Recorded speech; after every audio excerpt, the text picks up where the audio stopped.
Actually, I'm from Ohio, believe it or not. I was born in Dayton, Ohio, raised in Springfield until I was 16. Actually, there's a small town outside of Springfield called Enid, Ohio, which is right next to Fairborn, Ohio, which is where Wright-Patterson Air Force Base is. And that's how my dad's side of the family ended up in Ohio. I want to say that I got my first hot rod, which was a Trans Am, by the way, a 77 Trans Am. That was my first hot rod. But my actual first car that was mine was a 1972 Volkswagen station wagon that my Uncle Joe bought me when I moved to San Antonio, Texas. Today, it's all about how you look and what you're driving, and man, I just wanted to be able to get around and chase the girls. True story.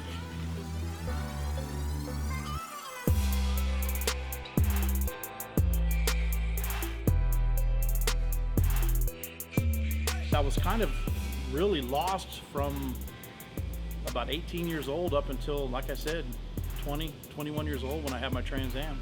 Newsflash, I'm not a Ford guy.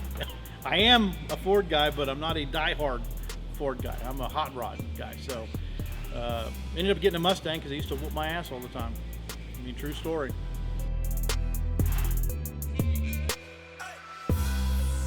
This is funny.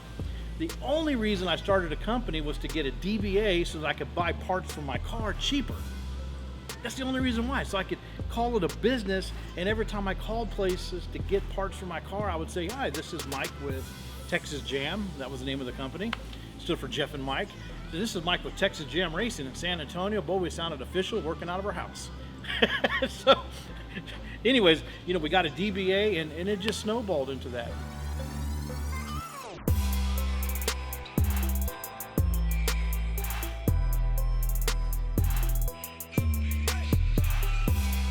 In 1994, I went to my very first event, which was in Houston, Texas, and we won that event and picked up a sponsorship at that race.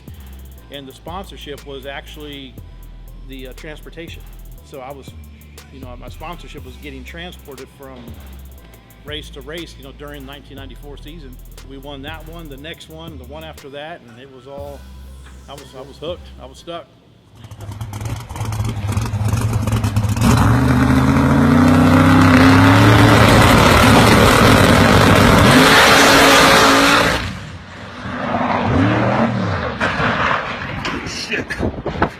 Up until this past December, that was the first time I'd ever had a major crash like this. And you know, even then, even when we crashed, I didn't think that this was the end. I didn't think that you know, I wasn't going to run again. You know, my will is strong. I'm going to keep on doing this. There's no doubt about this is what I'm supposed to be doing. So we just didn't know how quick we were going to be able to get back.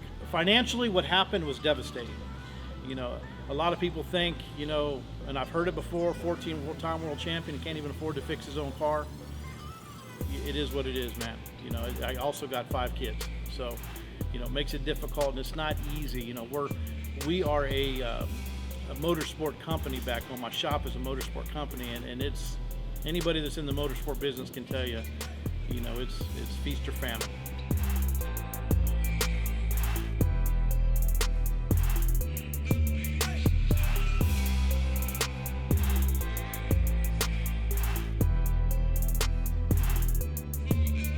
Kooks has always been a part of our racing program since, you know, shortly after we went turbo. You know, we had done our own turbo piping back home, and in my brain, I didn't think it mattered as far as exhaust goes.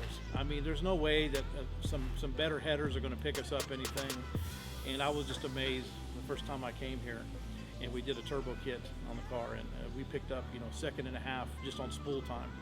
You know, it's just amazing how a good set of exhaust, even on a turbo car, will help your situation.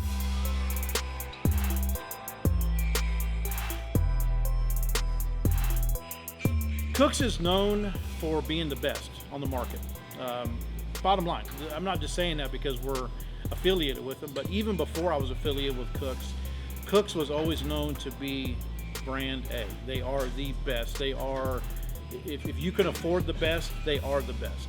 And so, you know, we've been with Kooks for, I want to say 6 years now, 6 or 7 years now. And it's a relationship until they kick us out of here. You know, it'll be together.